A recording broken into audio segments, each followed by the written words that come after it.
En Radio Portales de Valparaíso presentamos Revelando.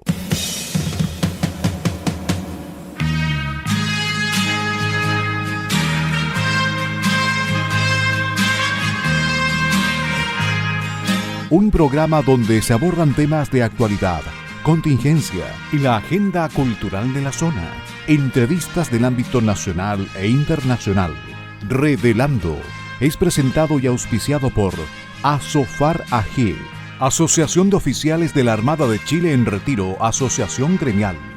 Con ustedes, Revelando en Radio Portales de Valparaíso.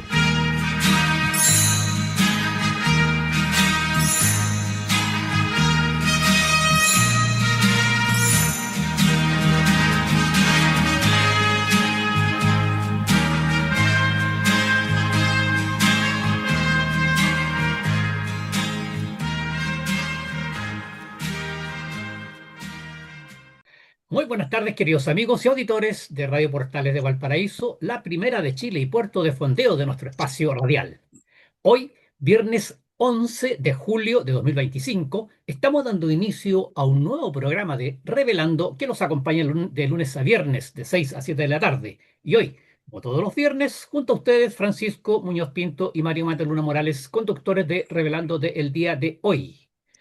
Agradecemos a Radio Portales de Valparaíso que nos abre sus señales en el dial de FM 89.5, AM 840 y también a través de su señal online en la página web www.portalesfm.cl. Y por supuesto agradecemos a nuestro auspiciador, a quien hace posible que Revelando esté en el aire todos los días junto a ustedes. Nos referimos a la Asociación Gremial de Oficiales de la Armada en Retiro, ASOFAR. Gracias una vez más a Radio Portales de Valparaíso y un especial agradecimiento, por supuesto, a nuestro auspiciador Asofar. También, y como lo hacemos al iniciar cada uno de nuestros programas, saludamos a nuestro gran amigo y colaborador Enzo Alvarado, quien permite que este programa llegue hasta los estudios de Radio Portales de Valparaíso. Nuestro agradecimiento y saludo cariñoso a Enzo. Y por supuesto, no podemos dejar de saludar también y de agradecer a nuestros amigos radiocontroladores de Radio Portales de Valparaíso que colocan finalmente este programa en el aire. Nos referimos a don Luis Salinas y a don Gerardo Terán.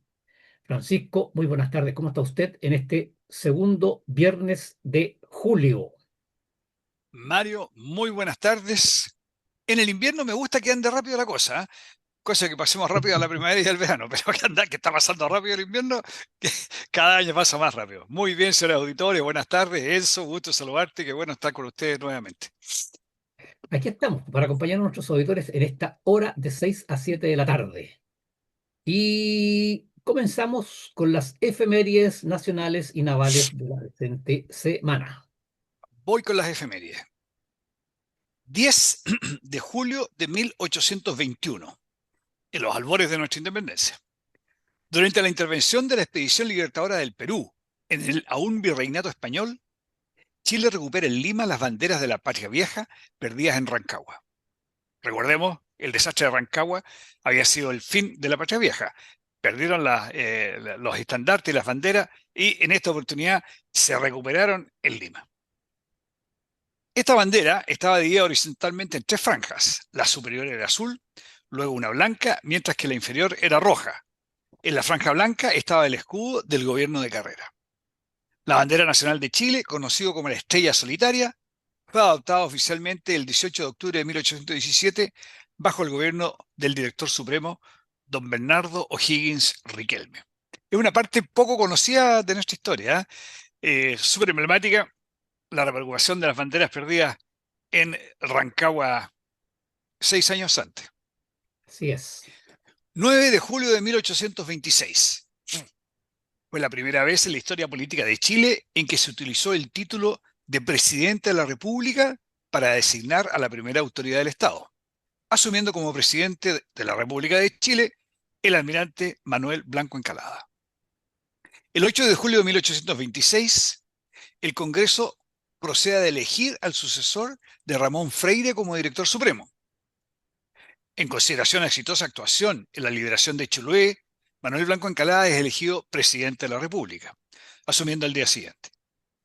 Pero debido a la promulgación de las leyes federales de ese año, las que fueron consideradas poco prácticas para el país y rechazadas por Blanco Encalada, renuncia a la primera magistratura el 9 de septiembre de 1826. No era una discusión menor, no era una discusión menor esto de si acaso íbamos a hacer una república federal, como lo es, por ejemplo, Argentina, Claro. Alemania, Estados Unidos, etcétera, o si éramos una república unitaria, como es Chile. Me parece bien que Manuel Blanco Encalada haya renunciado en oposición a que fuéramos un Estado federal y que seamos lo que somos. Así que lo apoyo, me parece bien. Si hubiera estado Blanco Encalada ahora, habría contado con mi apoyo. Y la realidad le dio la razón, pues. Claro, Claro, no, claro, claro, claro, claro. esas leyes federales no prosperaron, No finalmente no. prosperaron. No, sí le estaba en el lado correcto, sí le estaba en el Así lado es, correcto.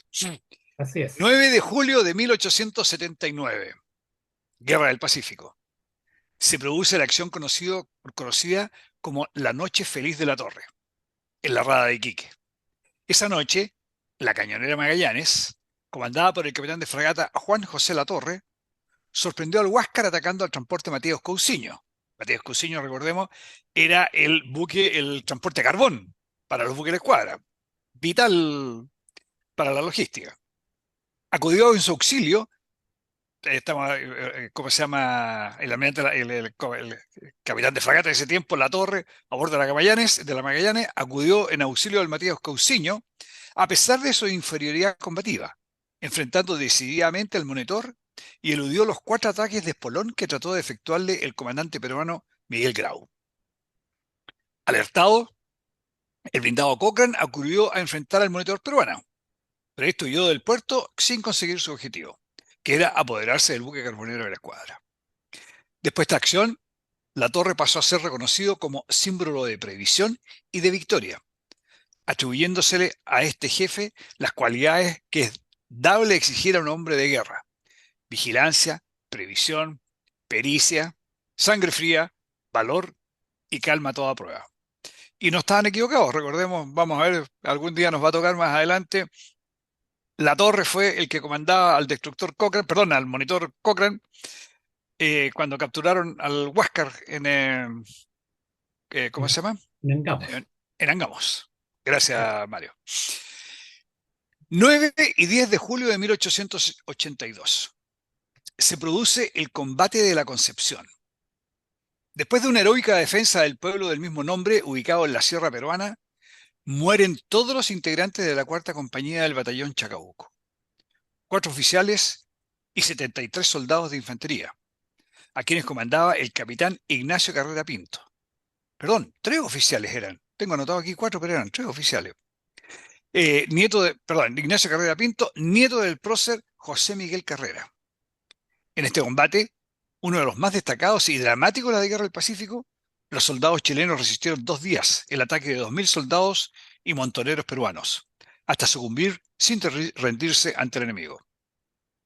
En su recuerdo y homenaje, el ejército estableció este día para la jura de la bandera, jura de la bandera que deben prestar los oficiales y soldados que se incorporan al servicio de la institución.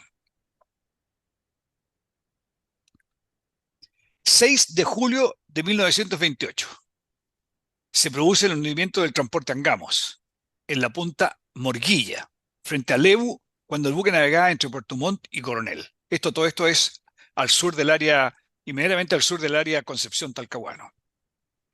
En esta tragedia, ocasionada por un violento temporal que dejó a la nave al garete, arrojándola contra los roqueríos, murió la casi totalidad de las 290 personas que viven a bordo, salvando con vida solo 7 personas. Esta es una de las páginas tristes de la historia de la Armada de Chile. 7 de julio de 1964. La Esmeralda, nuestra actual Dama Blanca, zarpa de Bermuda a Nueva York, en la que fue su primera participación en la Operación Vela de Nueva York, evento coordinado por la Vela Operations USA Inc., organización sin fines de lucro fundada en 1961, o sea, 3 años antes, por el presidente estadounidense John F. Kennedy, también conocido como Up-Sail. En esta regata tomaron parte la Libertad de Argentina, el Sagres de Portugal y el Juan Sebastián Elcano de España, entre otros. Nuestro buque escuela, comandado por el capitán de fragata Pablo Weber, ocupó el primer lugar de la regata. Un saludo a aquellos tripulantes del año 1964, 10 años más o menos mayores que yo, que participaron en esa aventura a bordo de la Esmeralda. 6 de julio, Día Nacional del Árbol. 9 de julio, Día Oficial de la Bandera Nacional, en conmemoración de la Batalla de la Concepción que la habíamos citado previamente. Mario, esas eran las efemérides que teníamos para el día de hoy.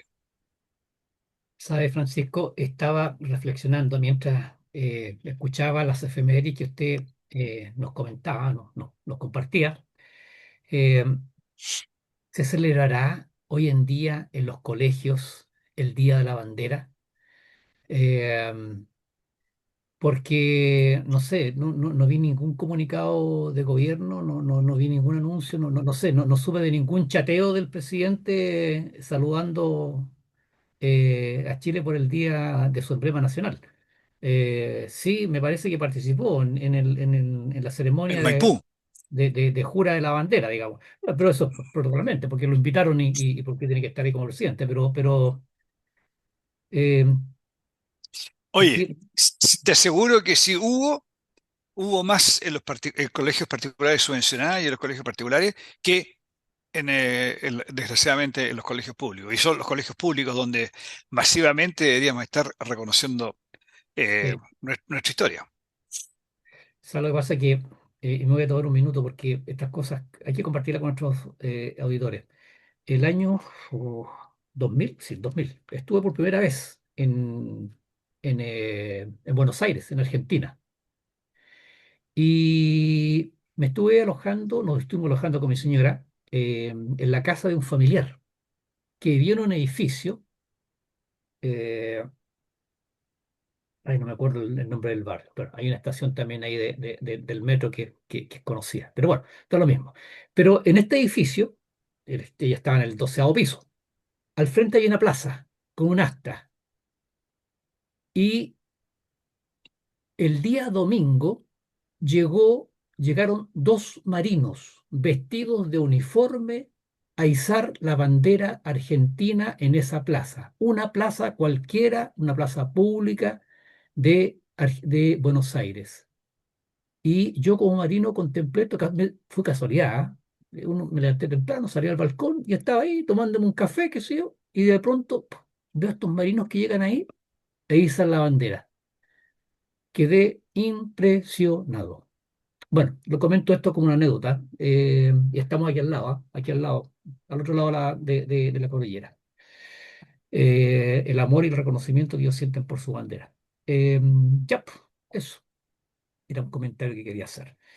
Vamos Muy entonces. distinto, perdona, muy distinto al evento en la Plaza Victoria cuando estaban cerrando la campaña del mamarracho. Ya, bueno, quiero decir, o estas imágenes tristes que hemos visto de esta pseudo artista exponiendo en el Museo de Bellas Artes de Santiago una bandera hecha jirones con la estrella colgando. Bueno, sin mayor comentario.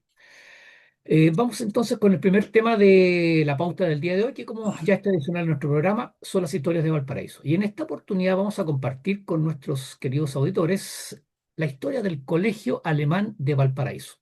La referencia para esta crónica que vamos a compartir con ustedes está tomada desde la página web del mismo Colegio Alemán, donde está la historia del colegio. El Colegio Alemán de Valparaíso, fundado en 1857, pertenece a la Corporación Colegio Alemán de Valparaíso, organización sin fines de lucro, y cuenta con el apoyo del gobierno de la República Federal de Alemania. El 7 de noviembre de 1857 se funda la Sociedad Deutsche Gemeinde, Comunidad Alemana, traducido al español, y se invita a todos los alemanes residentes en Valparaíso a ingresar a esta sociedad, solicitando su participación activa y apoyo financiero. Su motivo principal es fundar y mantener una iglesia, un colegio y un hospital alemán. El 7 de febrero de 1858, se inaugura el Colegio Alemán de Valparaíso con 23 alumnos inscritos. El colegio inicia sus actividades en un edificio ubicado en la Plaza de la Victoria, esquina calle Chacabuco. Alumnas y alumnos se mantienen separados e ingresan por diferentes entradas a la sala de clase. Su primer director es el profesor August Ernst. El 17 de octubre de 1864, el señor Rudolf Frank funda el Colegio Alemán de Quilpué, con sede en calle Errázuriz de esa ciudad, siendo él mismo su director hasta el año 1929. En los primeros años también funciona un internado que alberga a los hijos de los agricultores de la zona de Quillota. El 23 de enero de 1870 se hace entrega del nuevo edificio de calle Aldunate, hoy Pilcomayo, del Cerro Concepción, iniciando sus actividades con 164 alumnos inscritos. Asume la dirección el profesor Oscar Fiedler, quien durante 30 años desarrollaría una fructífera labor consolidando la fisonomía interna y externa del colegio. 2 décadas después, le sigue la construcción de la iglesia luterana, inaugurada en 1897. Así, el colegio y la iglesia de la comunidad alemana, con su característica torre aguja, en conjunto con la iglesia anglicana Saint Paul's de la comunidad británica, terminaron de conferirle al Cerro Concepción una fisonomía arquitectónico-cultural que en el presente no solo sigue siendo un emblema de este barrio, sino de todo Valparaíso. Bueno, estamos hablando ya a contar del 23 de enero de 1870, la clásica figura que uno ve, ¿no es cierto?, en postales o en fotografías del colegio alemán ahí encumbrada en el Cerro Concepción. Y una foto que estamos mirando acá con Francisco, de lo que se ve desde abajo, desde el plan, ¿no es cierto?, que es la casa alemana, la Deutsche Haus, eh, que se construyó posteriormente y que conecta directamente con el gimnasio y que se convirtió con el tiempo en el centro social de la comunidad alemana. El terremoto del 16 de agosto de 1906, del cual hemos comentado prácticamente en todas las crónicas con Francisco, que destruye Valparaíso, afectó gravemente las instalaciones del Cerro Concepción, falleciendo 5 alumnos y la señora Helen Wilkens, esposa del rector Adolf Wilkens. En las décadas siguientes fueron agregadas otras impresiones que le confiere el estilo arquitectónico ecléctico que lo caracteriza. En 1907 se funda el Colegio Alemán de Viña del Mar, con personalidad jurídica propia, ofreciendo solo educación básica y trabaja en estrecha colaboración con el Colegio Alemán de Valparaíso, o trabajando, mejor dicho, en estrecha colaboración con el Colegio Alemán de Valparaíso. Entra en funcionamiento en la calle Portales, con 48 alumnos de 1 a 3º de preparatoria. En 1914 estalla la Primera Guerra Mundial y acuden 67 alumnos a combatir por Alemania. Fallecen 18 de ellos. Este testimonio ha quedado en el recuerdo al construirse 2 monumentos, uno en el Colegio del Cerro Concepción y otro en el Ferienheim, o Casa de Vacaciones de Limache. La guerra influye en que alumnos de diversas nacionalidades, como inglesa, francesa, chilena y entre otras, abandonen el colegio. Sin embargo, la institución siguió funcionando normalmente. Luego vino la Segunda Guerra Mundial, en 1939, que provoca el retiro del colegio de muchos alumnos de diversas nacionalidades, nuevamente. El alumnado se reduce de 600 a 400, pero en 1943 el colegio alemán obtiene el decreto cooperador de la función docente del Estado número 4222, al adoptar el Plan Educacional Nacional. Con ello, el alumnado se puede presentar al bachillerato. En ese momento, los alumnos matriculados eran 655. En 1949, la República Federal de Alemania reinicia su apoyo y aporte al colegio. Estos consistentes en el envío de profesores, material didáctico y aporte de diferente índole. Durante los años 50 y 60 comienza a percibirse que el número de familias y alumnos que hablan alemán disminuye, aunque la calidad de la enseñanza y los buenos resultados siguen dando al colegio un merecido reconocimiento de toda la comunidad. Las áreas de la música, el arte y el deporte no se quedan atrás. Muchos destacados deportistas nacionales han salido de sus aulas. el 31 de agosto de 1971, se acuerda fusionar los colegios alemanes de Valparaíso, Viña del Mar y Quilpué en una sola corporación llamada Corporación Colegio Alemán de Valparaíso. Esto se concretiza en 1973. El terremoto de 1985 provocó serios daños en las sedes de Valparaíso y Quilpué. Los alumnos entre séptimo básico y cuarto año medio de la sede Valparaíso asisten a clases vespertinas en la sede de Viña del Mar. En el segundo semestre ya se cuentan con módulos provisorios y se inician las clases para los alumnos en la sede El Salto. Fue esta catástrofe, sumado a la salida de la comunidad alemana desde Valparaíso desde la década de 1960, el evento que selló el cierre del edificio y la construcción del actual colegio en El Salto, en Viña del Mar. Ya en 1988, todos los alumnos de Valparaíso Viña del Mar asisten a clases en la sede El Salto. Su inauguración oficial se efectúa en noviembre de este año. Fue entonces 1988 el año que marcó definitivamente el cierre del colegio alemán, el tradicional colegio alemán en Valparaíso. En 2015, perdón, el Consejo de Monumentos Nacionales declaró al inmueble del Cerro Concepción como un monumento histórico por solicitud de la Corporación del Colegio Alemán de Valparaíso. A esa altura las dependencias ya están muy a mal traer. Fue durante esa misma época que la familia Div, proveniente de inmigrantes sirios y libaneses, la familia Dib, de las alfombras Dib, ¿no es cierto?, compró este recinto histórico, luego de que la propia corporación del colegio la pusiera en venta. La venta, eso sí, tuvo de por medio una promesa específica que le tributaba al proyecto Rehabilitación Ex Colegio Alemán de Valparaíso, restaurar la infraestructura del lugar para convertirlo en un centro cultural que tuviera el llamado Museo del Inmigrante. Su fundador, Eduardo Div, busca revivir la historia integrando tecnología, espectáculos y experiencias culinarias en la programación del museo. El nombre oficial del museo, Destino Valparaíso Museo del Inmigrante, hace referencia a las dramáticas travesías de los primeros inmigrantes de Chile, quienes emprendieron peligrosas travesías marítimas a principios del siglo XIX en busca de un nuevo hogar. Valparaíso era un destino aún por construir y fue moldeado por sus manos. Y esa es la historia del emblemático Colegio Alemán de Valparaíso, que ya no está en Valparaíso, pues. Y que hoy día, la verdad, las cosas que están desde el año pasado, por abrirse el museo a esta altura, todavía están en los últimos ajustes para la apertura del Museo Destino Valparaíso, Museo del Inmigrante, que va a ser una muy, muy interesante apuesta turística, Francisco, porque va ¿cómo se llama? A congregar como Museo del Inmigrante a todas las comunidades que se han establecido en Valparaíso. Oye, sí, y va a ser una tremenda contribución, creo yo, pues si es que hay un buen logro de la familia Deep, va a ser una tremenda contribución ahí al cerro. Ojalá que se mantengan operativos los dos ascensores que están relacionados con esto, el Reina Victoria y por un lado, y que, digamos, hacen accesible el sector fácilmente, y principalmente el ascensor, ¿cómo se llama? Tour. Concepción. El Concepción, Claro. el ascensor Concepción. Así, ojalá que los mantengan vigentes.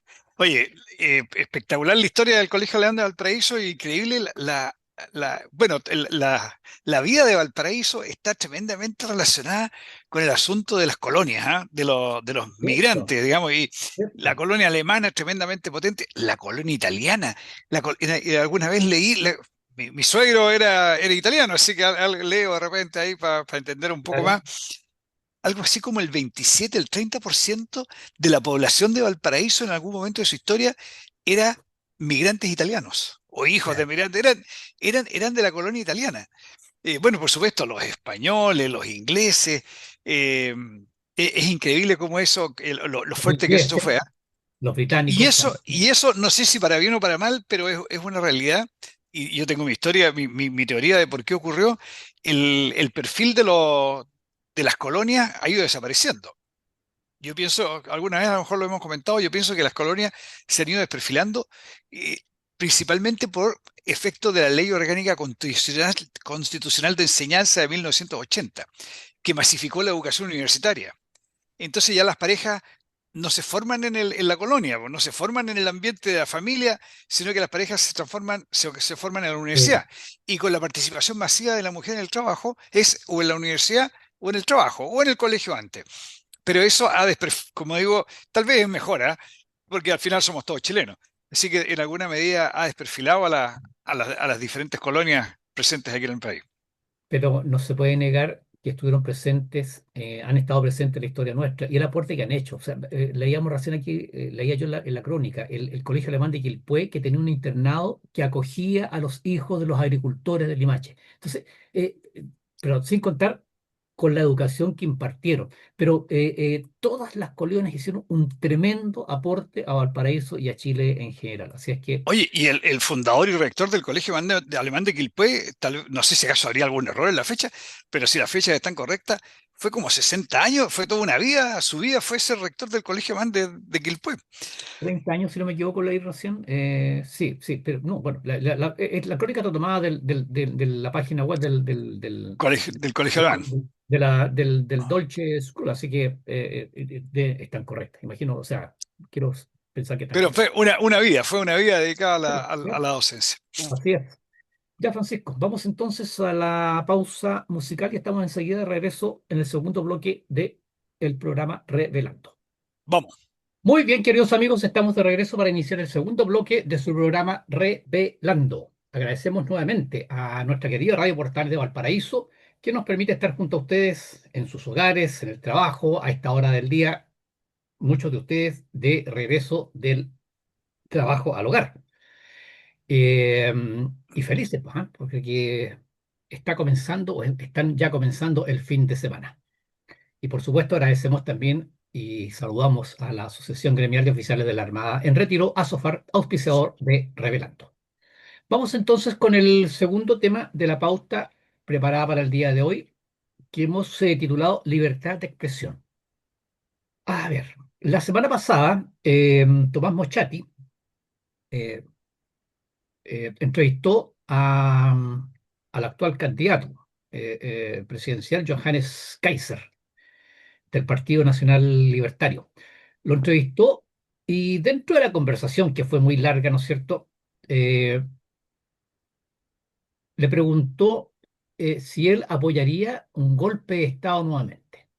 Y Johannes Kaiser, él muy, con mucha honradez y mucha consecuencia, dijo, sí, yo apoyaría nuevamente un golpe de Estado, siempre y cuando se dieran las mismas condiciones que hubo en 1973 en el gobierno de la Unidad Popular. O sea, entre otras cosas, porque fundamentó mucho, pero, o sea, que la Contraloría General de la República declarara que el gobierno estaba en la ilegalidad, que la Corte Suprema declarara que el gobierno no estaba respetando las leyes ni los dictámenes judiciales y que el Congreso dijera también lo mismo, que el gobierno era un gobierno ilegítimo, ¿no es cierto? Bueno, y a eso hay que sumarle, ¿no es cierto?, que hubiese 10.000 guerrilleros armados listos para tomar el control, porque estamos hablando de que el Partido Comunista, el Partido Socialista, sobre todo en esa época, ¿no es cierto?, para ellos la vida armada era absolutamente legítima. Eh, bueno, ¿y esto en qué se ha traducido esta declaración de Johannes Kaiser? En que eh, el Partido Socialista, un grupo de diputados del Partido Socialista, ingresó un requerimiento al Tribunal Constitucional para destituir al actual diputado Johannes Kaiser, argumentando que estas declaraciones sobre el golpe de Estado atentan contra el orden constitucional. Entonces, la pregunta que nos hacemos con Francisco es dar una opinión en ese contexto, porque queridos amigos, queremos ser muy claros, como esto se ha hablado bastante del tema y por supuesto que maliciosamente se saca de contexto el tema, aquí no se trata de que este señor Kaiser haya dicho, sí, yo quiero que hagamos un golpe de Estado o que haya un golpe de Estado contra el actual gobierno. No, él dijo, la pregunta fue, ¿usted apoyaría un golpe de Estado? Se dijo, lo apoyaría si se cumplieran las mismas condiciones que llevaron a el quiebre de la democracia en 1973. Entonces, dar una opinión, expresar una opinión, ¿es atentar contra el orden constitucional? Oye, Mario, y yo iría un poco más allá, ¿ah? Porque según el criterio que está aplicando el Partido Socialista, eh, tendrían que haber pedido que se destituyera al presidente Elwin, porque el presidente Elwin no solamente dijo que lo apoyaba, sino que apoyó al gobierno militar, ¿ya? Eh, Porque la verdad es que lo que estaba diciendo Johannes Kaiser no podía, él no podía decir una cosa distinta, porque lo que él estaba respondiendo era lo que clamaba la sociedad chilena en el año 1973. La sociedad chilena le exigía a las Fuerzas Armadas, eh, recordemos que a los militares les tiraban, y a los uniformados en general, les tiraban chiquitos en la calle porque eran gallinos, porque no eran capaces de sacar al país de la situación en que el país estaba. Y con los 10.000 guerrilleros cubanos que estaban presentes en Chile, que lo mencionaba Mario recién, no había otra forma de sacar al presidente Allende, no había otra forma de restituir el orden democrático que no fuera por el uso de la fuerza. No había no era posible otra manera. Y ahora me pregunto yo, ¿qué están haciendo o qué han hecho esos miles, cientos de miles y millones de chilenos que se vieron favorecidos por esta situación, que fueron liberados de caer de la tiranía que buscaba Salvador Allende? ¿Cómo tiranía de Salvador Allende? Es la misma tiranía que tenía Cuba, Cuba en ese momento ya era tiranía y lo sigue siendo, la tiranía que tuvo después, ¿cómo se llama? Chávez en Venezuela, etcétera. Mm. Desgraciadamente a mí me duele mucho, todos los chilenos que se vieron beneficiados con eso gozan de ese beneficio y de las Fuerzas Armadas, que fueron las que tuvieron que enfrentar a los 10.000 guerrilleros. Si te he visto, no me acuerdo. Bueno, Francisco, adhiero absolutamente a todo lo que usted dice. Y es más, entonces, ¿por qué el Partido Socialista, si esto estamos hablando de atentar contra el orden constitucional, perdón, ¿por qué el Partido Socialista entonces no pidió al Tribunal Constitucional la destitución de aquellas entonces diputada Cariola y diputada, ¿cómo se llama la vocera? La vocera de Camila gobierno, Vallejo. la Camila Vallejo, cuando siendo diputadas dijeron que sí, que ellas validaban la vía armada, que ellas adherían, que ellas validaban la vía armada. Entonces, eh, eh, mire, ¿sabe, Francisco, que aquí hay una hipocresía tan grande y un doble estándar tan grande? Entonces se hace un escándalo porque este señor Kaiser dijo lo que dijo en el contexto que lo dijo. ¿Por qué? Porque él no es representante de su sector, pues. Él no llega a su sector, si es el punto.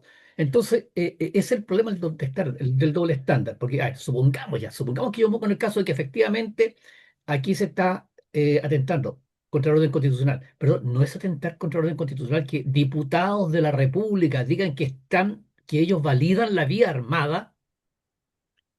Oye, y el año, perdón, Mario, en el octubrismo no estaban todos tratando de derrocar al presidente democráticamente electo, etcétera, etcétera, a Sebastián Piñera. No había Bueno, un grupo importantísimo que no era que estaban declarando que lo iban que lo iban a derrocar, o sea, no estaban declarando que ellos eran partidarios de romper la Constitución, estaban tratando de romper la Constitución en los hechos. bueno, el actual presidente de la República, cuando se jactaba, ¿no es cierto?, con la polera de Jaime Guzmán, con un tiro en la frente, pues. Pero eso es libertad de expresión. Él tenía derecho a hacerlo. Él no estaba produciendo ningún daño. Entonces, ¿por qué armamos un escándalo ahora porque una persona emite una opinión muy bien contextualizada, es claramente contextualizada? Entonces, pero bueno, ahí estamos hablando, ese es el doble estándar de la izquierda. el permanente doble estándar de la izquierda y la hipocresía de la izquierda. Y el Eh, oportunismo. el oportunismo, por supuesto, además. Oportunismo, además. Así es que, pero lo que nos interesa es dejar muy en claro, porque esto es un atentado a la libre expresión. Dejar muy claramente asentado, queridos amigos, que no los engañen. La opinión que él dio, lo volvemos a repetir. A la pregunta, ¿y usted apoyaría un golpe de Estado? Sí, lo apoyaría. Si se dieran las mismas condiciones que se dieron en el año 1973. Y no vamos a reproducir aquí todo lo que dijo, pero repito que ¿cómo se llama? La Contraloría General de la República dijera que el gobierno estaba en la ilegalidad, que la Corte Suprema declarara que el gobierno no estaba cumpliendo con las leyes y que el Congreso dijera que el gobierno estaba en la ilegitimidad, había caído en la ilegitimidad. Francisco, algo voy a agregar Sí, usted. yo escuché, Mario, la entrevista y la verdad es que yo diría, más que él haya puesto un contexto, yo diría que Mochati, que era el que lo estaba entrevistando, fue el que puso el contexto. O sea, esa era la pregunta que le estaba haciendo Mochati. Si se daban las condiciones del año Sí, 1973, bueno, ¿qué opina usted? ¿Ya? No, porque alguien podría decir, no, pero entonces, ¿para qué lo llevó a ese contexto? No, no, si él no lo llevó al contexto, fue Mochati el que lo llevó a ese contexto. toda la Era lo razón, que le estaban preguntando y él contestó mayor lo que le razón. estaban preguntando. Mayor razón, pero la opinión fue dada dentro en un contexto y con un fundamento muy específico. Bueno, es el tema. Por eso que el título de este tema era libertad de expresión. Vamos ahora con el próximo tema de la pauta que hemos titulado Intervención grosera. A ver, nuevamente, los puros de espíritu, ¿no es cierto? ¿Cómo se llama? Los superiores Los moralmente, moralmente superiores, claro. moralmente superiores.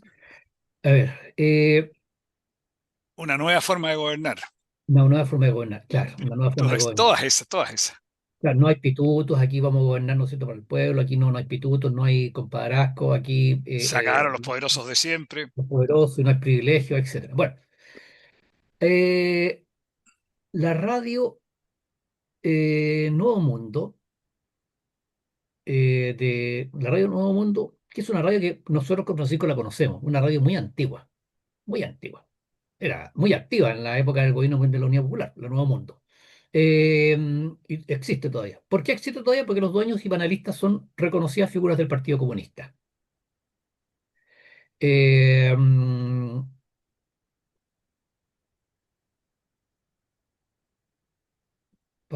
¿Dónde tenía algo más que agregar? Ya, no.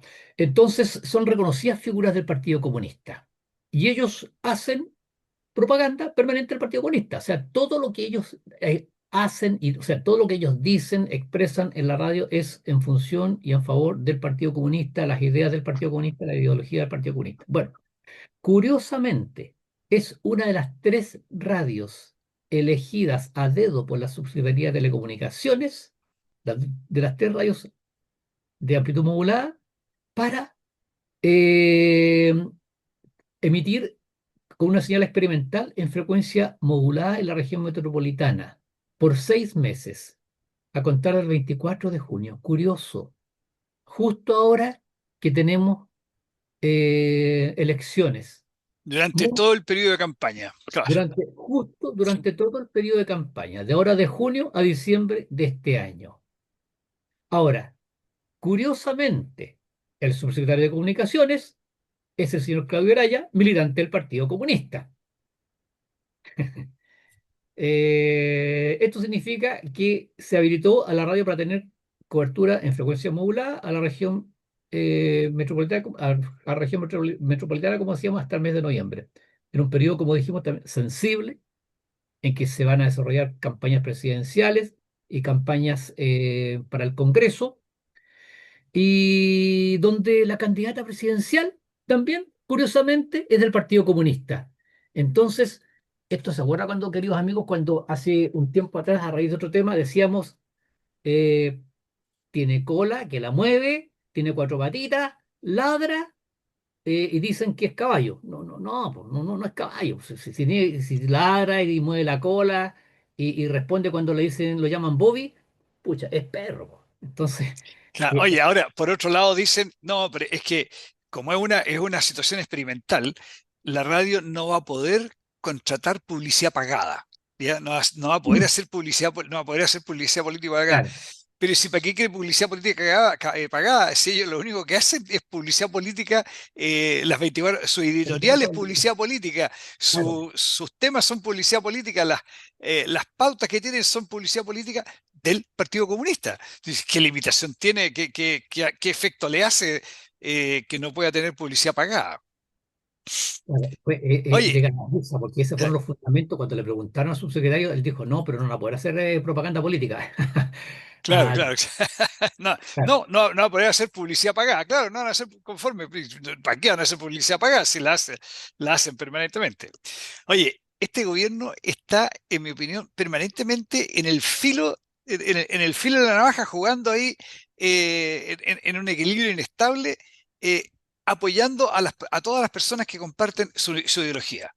Alguien podría decir, bueno, pero eso es lógico, si este es un gobierno comunista, entonces lógico que propicie a todas aquellas actividades que dan a conocer la ideología comunista. Es cierto, siempre que no vaya en contra de la Constitución y las leyes. Y en este caso, claramente está yendo en contra de las leyes, le está dando un privilegio a una radio en la cual, o sea, postulantes a la frecuencia modulada hay muchos. Hay, pero centenares de gente que está postulando a la frecuencia modulada. Y de repente, a dedo, como decías tú, Mario, a dedo aparece la Radio Nueva de un Mundo con otras dos radios, en que durante todo el periodo previo a la elección, todo el periodo previo a la elección de final de año, va a tener gratuitamente el sueño del pibe, frecuencia FM a su disposición, eh, sin haber pasado por una licitación, nada. Hay muchas radios que habrían querido tener lo mismo, pero bueno, no tuvieron, Francisco, no tuvieron ni siquiera la oportunidad de postular a tener una cosa así. justamente era lo que estaba tratando de buscar, que hice una pausa recién porque estaba buscando la información, no la encontré aquí en el computador, pero que, bueno, en este minuto hay más de 1.000 radios concursando para entrar a la banda de FM. Mira, Más de 1.000 radios concursando. Y el señor subsecretario del Partido Comunista, Claudio Araya, curiosamente, él dijo KPNANE, NTU, NTNTN, y me, apareció la radio Nuevo Mundo me, entre gu- esas me 1.000 gusta radios. esto. Claro. Claro, Oye, cabrito, no, sale de la fila, salte, está muy larga la fila, sáltate la fila, ven para acá y te ponemos aquí de número uno, o sea, ayúdame a hacer un experimento.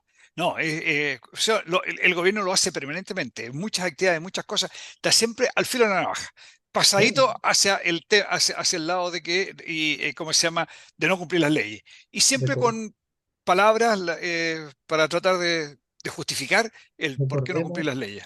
recordemos el bochornoso espectáculo o el bochornoso y fallido, y la bochornosa y fallida compra de la casa de Allende, por Francisco. Ahí tenemos otro ejemplo, po, esto de saltarse la fila, de apoyar a los compañeros, compañeros, no se preocupen, para eso somos gobierno, ¿ah? Para eso somos gobiernos, compañeros. Aprovechemos que estamos en el poder, que tenemos el todo, poder. todo el manejo de la acusación contra el subsecretario, que a todo esto todavía no sé si acaso si va a tener alguna acusación el subsecretario, en qué edad los va a terminar ¿cómo se llama? Toda esa historia de Monsalve. Oiga, bueno, ¿qué decir? Lo que comentamos en cuanto fue el programa pasado, antes pasado, pues, de todas las causas, de todas las investigaciones que se hicieron, ¿no es cierto?, por aquellos que obtuvieron el bono de clase media en la pandemia, no pasó nunca, no pasó nada con nadie. Todos los que Eh, recibieron el bono que no les correspondía, había no ciertas normas y correspondía, la claro. cosa, había Entonces, mucho que no les correspondía, Francisco, no pasó absolutamente nada. así se maneja este asunto. Pues, todas estas investigaciones, dejemos que pase el tiempo, que pase el tiempo, que la gente se olvide y de pronto pop, uno pregunta, ¿y qué pasó? No pasó nada. Bueno, ya, pues, ahí estamos, pues. Intervención grosera del Partido Comunista, ahora que están en campaña con una candidata del oficialismo que es del Partido Comunista. Ya, vamos con el último, el cuarto y último tema de la pauta del día de hoy, que hemos titulado Aprendamos la lección. Y aquí no vamos a hablar de Chile, vamos a hablar de Perú, que, Dios mío, lo hemos comentado en alguna oportunidad en off con Francisco y con otros amigos. Perú yo creo que ya nos dejó atrás hace mucho rato. Hace mucho rato está haciendo muy bien las cosas Perú. Bueno, en esta oportunidad, el Congreso peruano, ayer, miércoles, recién acaba de aprobar una ley que concede amnistía a los militares, policías y miembros de comités de autodefensa procesados o sentenciados por violaciones de derechos humanos durante el conflicto armado que azotó el país entre 1980 y 2000. Vuelvo a repetir, el Congreso peruano aprobó ayer la amnistía a militares, policías y miembros de comités de autodefensa procesados o sentenciados por violaciones a los derechos humanos. Esto beneficia a los uniformados que se encuentran denunciados, investigados o juzgados por delitos derivados de su participación en esta lucha, ¿no es cierto?, eh, contra el terrorismo. Y bueno, esta ley, en primer lugar, va a dar amnistía de carácter humanitario a todos los adultos mayores de 70 años que cuenten con sentencia o con pena privativa de libertad efectiva o suspendida. O sea, se van de inmediato para la casa. Se van a acabar con los procesos judiciales que están abiertos desde hace más de 30 años. Cualquier semejanza con Chile, bueno, ahí está. Nosotros le ganamos porque no están abiertos procesos hace 30, hace 40 y 50 años. La Comisión Interamericana de Derechos Humanos, por supuesto, le había dicho al gobierno peruano el 26 de junio abstenerse de aprobar amnistías por graves violaciones a los derechos humanos. ¿Pues esto por qué? Porque el 28, perdón, en agosto de 2024, se aprobó en Perú una ley que declaró prescritos los crímenes de lesa humanidad cometidos antes del 2002. O sea, no hay más delitos de lesa humanidad. Entonces, le pusimos el nombre de título a la pauta, o sea, al tema de la pauta, aprendamos la lección. ¿Cuándo vamos a dar vuelta la página aquí en Chile? ¿Cuándo vamos a terminar con esta persecución vergonzosa que hay contra viejos que apenas arrastran los pies, ¿no es cierto? Y que están purgando cárcel por hechos ocurridos hace 50, 40 años atrás. Muchos de los cuales son absolutamente inocentes. ¿Cuándo vamos a poner la elección? Oye, como decías tú, Mario, en Perú decidieron dar vuelta a la página porque eso les permite mirar hacia adelante y mirando hacia adelante avanzar en desarrollo humano y avanzar en desarrollo social y no quedarse anclado en el pasado. Bueno, que también esto de quedarse anclado en el pasado, hay un tema que les da ¿cómo se llama? Rédito. Espectacular. Hemos hablado varias veces, ¿no es cierto?, de la industria de los derechos humanos, sacan harta plata, les da votos, hay gente que engancha con este tema, etcétera. Ahora, aquí en Chile también dimos vuelta a la página, pero con una salvedad, que esa dada de vuelta de página fue solamente para los guerrilleros, solamente para la gente que llegó a destruir nuestra sociedad, que llegó a destruir nuestro orden social, digamos, nuestras leyes, el respeto a las leyes, etcétera. Porque, nuevamente, para los militares que se tuvieron que enfrentar a estos guerrilleros, para ellos, ni perdón ni olvido. Pero para los guerrilleros, demos vuelta a la página. Es una cosa que la encuentro increíble. Y nuevamente, como decías tú también, y lo han hecho de la peor forma, manipulando leyes, tergiversando principios judiciales, inventando historias, dando por probados hechos que nunca ocurrieron. El otro día leía una historia de un joven, de una persona que hablaba de su padre nunca estuvo, su padre ya no es capaz de defenderse ya porque es una persona mayor que ni sabe dónde está. Pero su padre nunca estuvo en los lugares donde se dice que estuvo, en los lugares donde ocurrieron los hechos que estaban, ¿cómo se llama?, que se estaban Investigado. investigando. Y ahí está el señor preso y condenado. Así que, como digo, lo han hecho de la peor forma. Y nuevamente reitero, ¿qué dice la sociedad con respecto a los militares que se comprometieron en este proceso, que se comprometieron con sacar a Chile adelante? Nada, porque es la sociedad completa. Muy pocos son los que defienden la situación de los militares, aunque sea, digamos, bogando por ello. Pero el grueso de la sociedad está, que a mí que me molesta mucho, el grueso de la sociedad está eh, siendo beneficiada de esta situación, de lo que hicieron las Fuerzas Armadas, pero se olvidaron, se quedaron con el beneficio y nada más. Y aquí estamos, especificar un poquito más, porque aquí hay casos vergonzosos, como de políticos, el señor Longueira, el señor Lavín, ayúdeme usted con nombre, ¿cómo usted fue este señor que fue ministro de Defensa? Bueno, una serie de connotados que apoyaron decididamente al gobierno militar en su oportunidad y llegó un minuto en que se olvidaron, pues, y comenzaron a condenar al gobierno militar después que usufructuaron, después de que se beneficiaron, después que se hicieron políticos gracias al gobierno militar. Toda esta gente que después del año 90 eh, ingresó al Congreso. Eh, Todos ellos después renegaron, claro, les metieron el mote, ¿no es cierto?, de los cómplices pasivos. Y con eso, ¿no es cierto?, no solamente lo lograron, sino que adhirieron a este rótulo, ¿no es cierto?, y renegaron absolutamente de todo lo que habían creído y todo lo que habían defendido. Bueno, ya Francisco, pero esperemos que nuestra sociedad en algún minuto aprenda, como aprendió también la lección Perú, y demos vuelta a la página de una vez por todas con este tema, que te parece que le está costando miles de millones de pesos al Estado, pagados A todos, por todos nosotros. por nosotros. Ya, Francisco. Ya, Mario, señores auditores, muchas gracias por acompañarnos, que tengan un muy buen fin de semana y nos vemos el próximo viernes. Queridos amigos, como siempre les decimos al finalizar nuestro programa, les agradecemos de corazón su sintonía, les deseamos que tengan un muy buen fin de semana y nos encontramos el próximo viernes si Dios quiere. Continúen en la sintonía de Radio Portales de Valparaíso y que tengan una muy buena tarde-noche. En Radio Portales de Valparaíso hemos presentado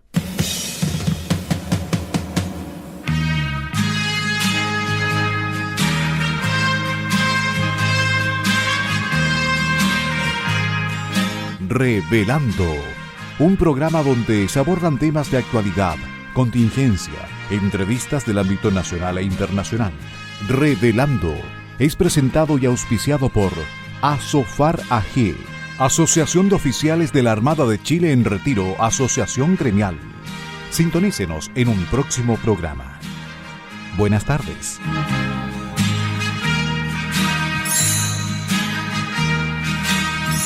Las opiniones vertidas en este programa son de exclusiva responsabilidad de quienes las emiten y no representan necesariamente el pensamiento de Radio Portales de Valparaíso.